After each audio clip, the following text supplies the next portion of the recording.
Welcome to the Freedom First Retirement Podcast, where we strive to simplify your financial life and provide you freedom from taxes, risk, stress, and poor advice. And now, here are your hosts, Darrin McComas and Shon Peil.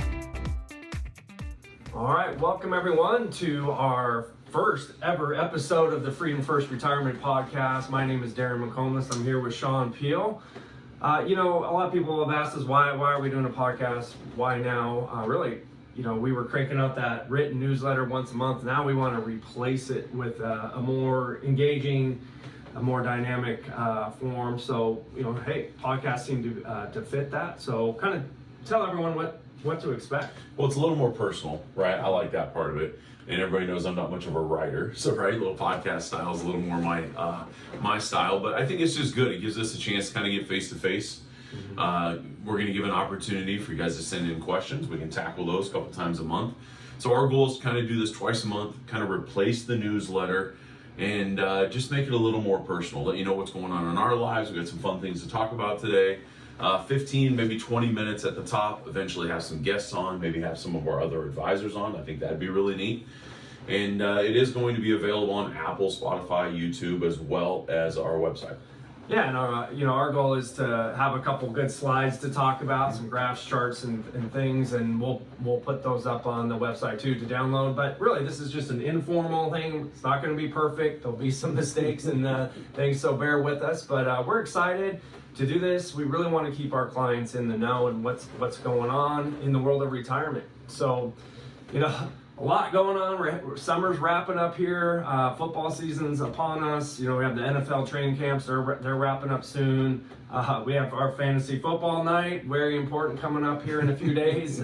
It's getting more and more important to our sons, I think, that are kind of leading and drafting the teams. And you and I have moved into some other position down the bench. Just manager, I think, at this point. I think pay the entry fee. We got college football too, opening up for most teams this Saturday, but for us, this time is really about youth football, right? And between the two of us, we have 5 little boys. I have one that's in college. He did not get a football scholarship. But our little guys, right, they're all playing youth football this fall. So tell us a little about what you have going on. My goodness, we got Colton, Hudson, and Beckham, right? So I'm coaching 8th grade football. Hudson's 5th and 6th grade team decided, hey, let's do tackle. We just had our first game, very eye-opening. I think everybody understands, wow, you literally have to hit somebody or try to make a tackle every play. Otherwise, they score a bunch of touchdowns. And we got to watch the other team score some touchdowns on Saturday. But great experience. I mean, it's every single night there's something going in multiple teams to coach. And just about every night you're coaching football at one level or the next. And I have my 8-year-old decided he really wanted to play tackle football this year. So Easton had a wide eye-opening experience the otty day. It went pretty good though, and he loved it. He got in the truck and he said, "Man, it felt like I was in the NFL." And wow! We just cracked him. Sutton is 6. Him and Beckham will be playing on the same flag football team this year, so we're excited about that. And you and we're just going to be trying to get them to run in the same direction. Herding cats, exactly right, and having fun. So we're excited. That's what we have going on in our households. Besides working, we're on the football field pretty much after that. So that's exactly right. We wanted to really get into, it's football season, but it's also our tax planning season. For us, we're getting to the end of the year, and we want to start being proactive when it comes to taxes. A lot of you decided to work with us because, we are very, very passionate about doing some tax planning, and for a lot of our clients, it's going to save them a lot of money. And Roth conversions are what we are talking about here. So we decided last year, we kind of waited a little long to do a lot of the conversions, and it got pretty stressful at the end of the year. TD Ameritrade had some issues. So we're trying to be a little more proactive this year and get the bulk of our Roth conversions done here in September and October and not have to worry about it. Because usually the deadline for TD Ameritrade is about December 15th. And what is a Roth conversion? It's for those that are new to us or don't really understand it. It's basically, for a lot of you out there, you have a lot of pre-tax money sitting in a traditional IRA or a 401k or some pre-tax account. As that grows, you're just growing your tax burden, and down the road at age 72, you're gonna have to start taking required minimum distributions. That's all counts as income. That's all gonna be taxed. Our goal is to move some of this pre-tax money over to the Roth, do it in a systematic, prescribed way over the next several years. And, you know, Shon, tell us, what are some advantages of a Roth IRA? Well, I gotta tell you, the Roth IRA is probably one of the best kept secrets out there. And every one of our clients always say, man, I wish we would have known about this sooner. Where were you guys 2 years ago? Or I wish I would have contributed to a Roth. Because you know what, most clients, right? And this isn't advice, right? Just remember, I'm the insurance guy, Darrin's your fiduciary advisor, but most clients have enough tax deferred money, right? So the more money you can get over to that Roth IRA, never tax-free forever, even on your growth. So you put $5,000 in a Roth and it grows to $50,000, there's zero tax implications, which is incredible. So interest, dividends, all that's tax-free, no RMDs, right? So we talk about freedom first, putting the freedom back in your retirement plan. No one's telling you, hey, you have to take money out of this account. Can potentially lower your tax burden also over your lifetime. Yeah, so we feel, you know, we're under the Trump tax codes right now. Love them or hate them, the tax codes are historically low. If no new legislation gets passed, which, you know, if we look at Washington, D.C., not a lot is getting done bipartisan-wise on the taxes. So we see, take advantage of this, why taxes are on sale, and then, you know, you'll be in a better position down the road. In 2025, at the end of that year, the Trump codes sunset, and we go back to the Obama era tax codes in 2026. And, you know, why does this matter? Well, if you compare the brackets, and we're going to have a good slide up here for those that are watching, when you compare the Trump tax codes, the 10% brackets are about the same as the Obama codes, just a slight difference there. But what is now the 12% bracket, which a lot of our clients are currently in 2026, that becomes the 15% bracket. So there's a 3% bump right there. And they lower the income limit a little bit too. It's interesting when you look at the table, not only are the taxes increasing, but your income limits decrease a little bit. So you want to pay attention to that. Yeah. And then the next tax bracket, right? You go from 12, currently we go to 22, and that's, you know, about around 80,000 to 165,000, you know, changes a little bit each year. But 2026, that 22% bracket goes up to 25. So now we have a 3% increase from 12 to 15 and another 3% from 22 to 25. Then you go up another bracket. We have some clients that are in the 24% bracket. That becomes the 28% bracket. So you start stacking all these increases in these lower tax brackets, and it can significantly raise your overall taxation. So, you know, conventional wisdom from CPAs and, you know, the experts we list to say, let's convert now why we're at these historically low tax rates. And it, you know, it just puts so much freedom, and it gives us a lot of flexibility too in our financial planning when you have diversification tax-wise too. You got some pre-tax money, you got some tax-free forever money, maybe you have some non-qualified money. Usually a combination of those three, we can really minimize your taxes going forward. Well, the one thing that makes us different than everybody else is being proactive. Like, we know this is going to happen. We know it's right around the corner. Every one of you can tell us that, man, a couple of years is zips by. We were just talking to Kyle in the office. Kyle's in the process, he's getting married. And you and I, we got married a long time ago. We're trying to even remember different parts of that day. So, man, time flies by. Why not be proactive? It's one of the things we pride ourselves in around here. Proactive about the things we know are going to happen. Death and taxes. We all know they're not going away. And for this country, they're only going to get higher. Yeah, you know, death and taxes. So part of this too is that widow tax, right? You know, when let's just face it, men, sorry, we don't live as long as our spouses, and at one day, your wife could be sitting there at the table as a widow, but the RMDs don't disappear. But what does disappear is married filing joints. You got a much bigger tax deduction now. You go to single filing single, and a lot of those RMDs can push the widow up into much higher tax brackets and put them in a real pinch. So well, it's not a matter of if, like, this is exactly what happens, right? All of a sudden her Medicare premiums jump through the roof. All of a sudden she might lose that property tax exemption that you have as a senior citizen. People don't talk about that. Now she's spending $8,000 to $10,000 a year on property taxes. Yeah. So we are huge on being proactive. We're going to follow through with what we promised when we first initially met with you, and that's doing tax planning. And our team will be reaching out to do some tax planning meetings here in September, October, some into November. Sometimes most of you will be meeting with me, but some will be meeting with Kyle and Andy to go through these. It's a pretty simple process, but we're gonna work with you. Maybe it takes a couple meetings, but we're gonna get this Roth conversion amount exactly right.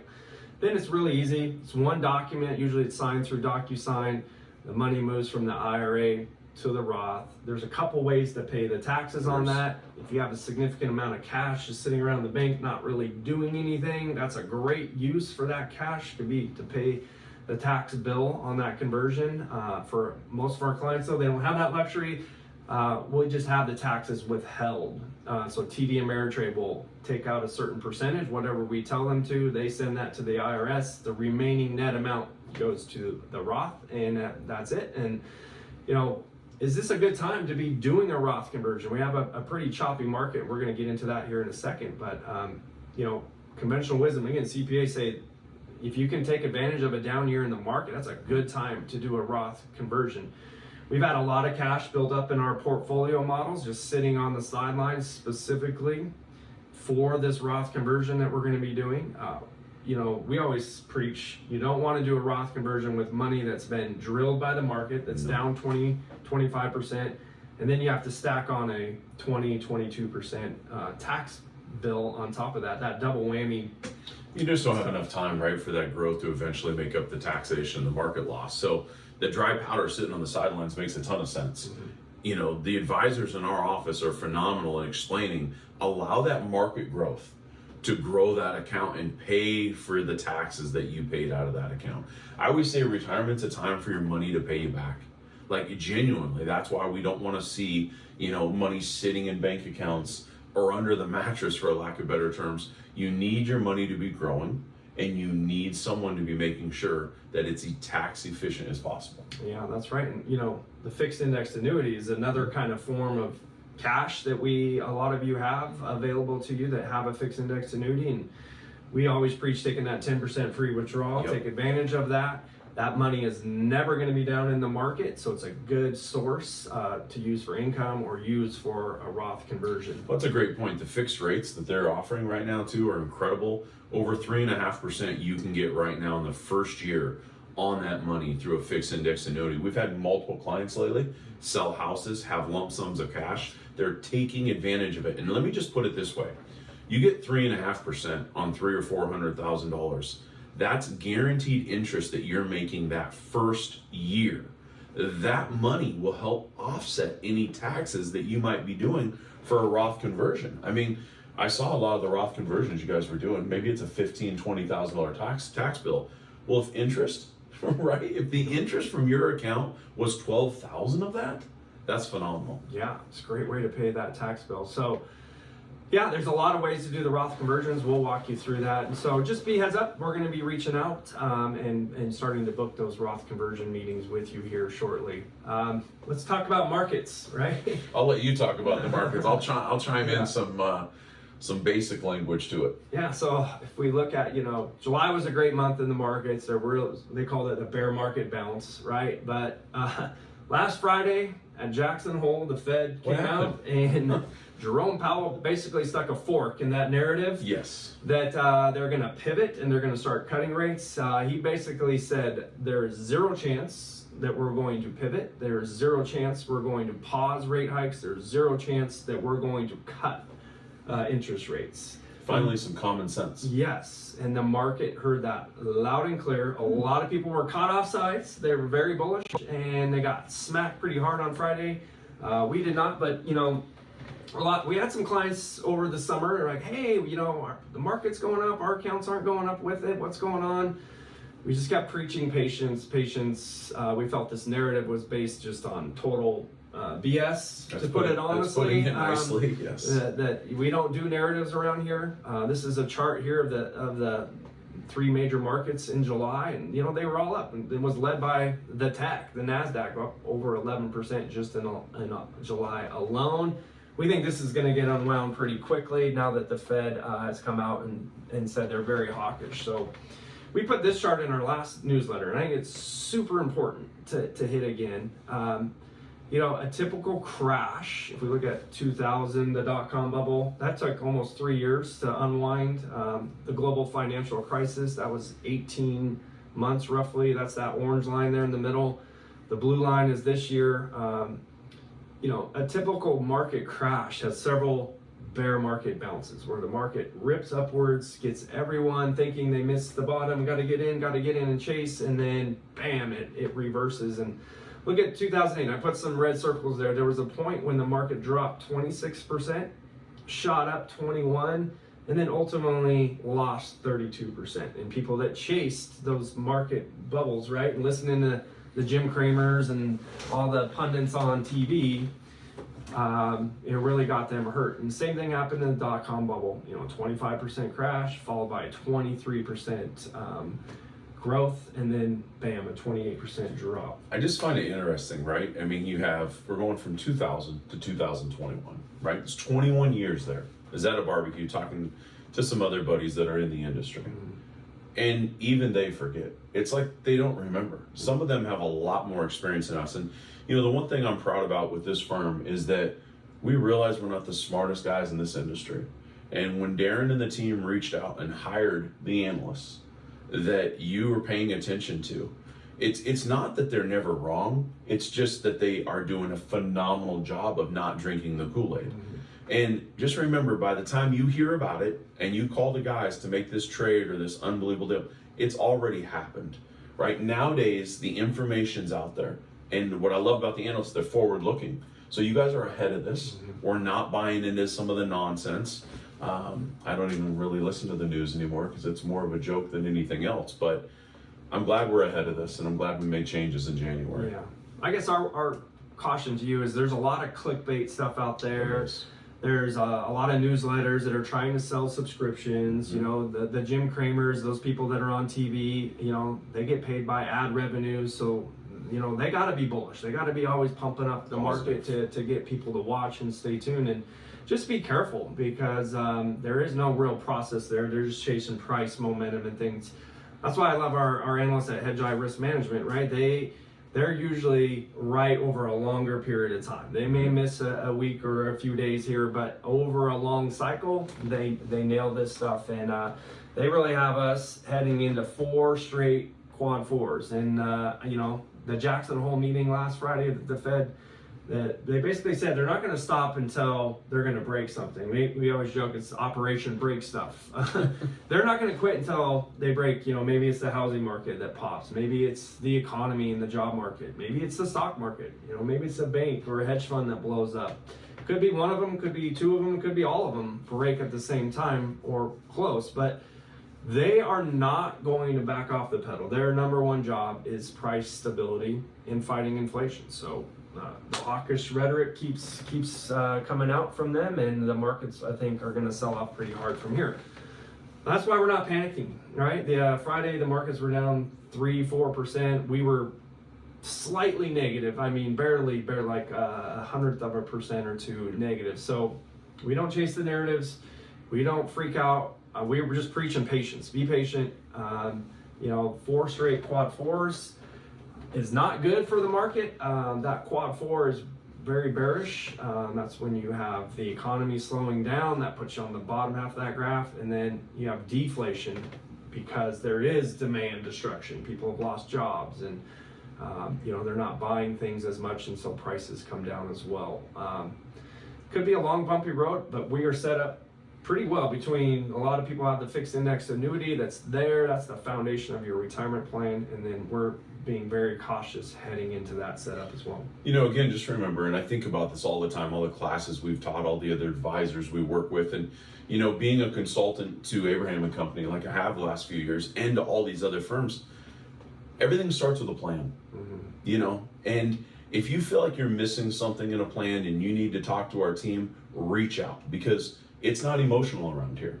It's slow and steady is going to win the race. Most of you have more than enough money. You're going to be fine, but it needs to be done in order and have a plan. So we don't get emotional. We're not reading the nonsense. Friday was a perfect example because I have a little tiny account, right? I make some trades. And the one thing I can tell you is almost every time, according to my memory, the Fed's going to make an announcement. Like the market goes through this crazy rally. And I'll walk into Darrin's office, which is right next to mine. I'm like, you seeing this? And he's like, you almost wonder, do they know something that we don't know sometimes? And then usually within 24, 48 hours, boom, it comes right back down. So just know that your advisors working their tails off, and they're paying attention to the analysts. But we're not going to get emotional around here because we do have a plan, and the plan is in place, and that's what we're sticking with. Yeah, and I'll just go right into our portfolio models. Just quick update on that for those that do a little deeper dive. Our biggest position is the US dollar. It's known as the wrecking ball in Quad 4. You want to be long the US dollar. So the USDU is the ticker symbol. That's our biggest sizing position. It's up double digits this year. It's been a great place to hide out because the dollar, with high inflation is just the wrecking ball. It does wreck other foreign countries' currencies, but we want to definitely be long on that. And then we have a couple other funds that are kind of work through some option strategies to hedge against the market going down. These actually do pretty well. And then we have some money sitting in cash, as well as just ultra short duration to pick up some little bit of dividends that we can. So between what we're doing, very conservative approach in the managed money, the fixed index annuity strategy as the foundation. Sleep well at night, knowing that you are not on that roller coaster. That's exactly right. Going up and down and changing your lifestyle as a result. So here we are.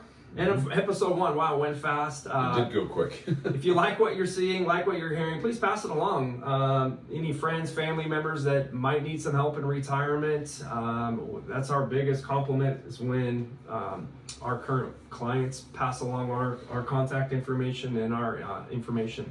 So it's always about a second opinion, fresh perspective. Yep. And we're going to keep putting out good information on this.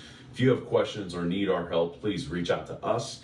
The office is human. Sometimes we drop the ball. So if we need to get back to you and need to answer a question, please let us know. We have Labor Day weekend coming up. Yeah, I'm excited for that. You bet. Please subscribe to our podcast. If you listen to Apple Podcasts or Spotify, hit that subscribe button. Like it, please. Give us a good rating. Give us a good review. And then we're going to set out an email reminder too that the next episode, our video of us with all the graphs and charts will be up on YouTube for you to watch at your convenience. But if you have any questions that you want Shon and I specifically talk about on our next podcast, please just shoot us an email and let us know, and we'll try to answer that. But have a great Labor Day weekend. I know we have a full week this week, but then we're looking forward to the 3-day weekend and end of summer. Kids back to school. Here we go. Yep. So thank you so much. Thanks, you guys. Bye.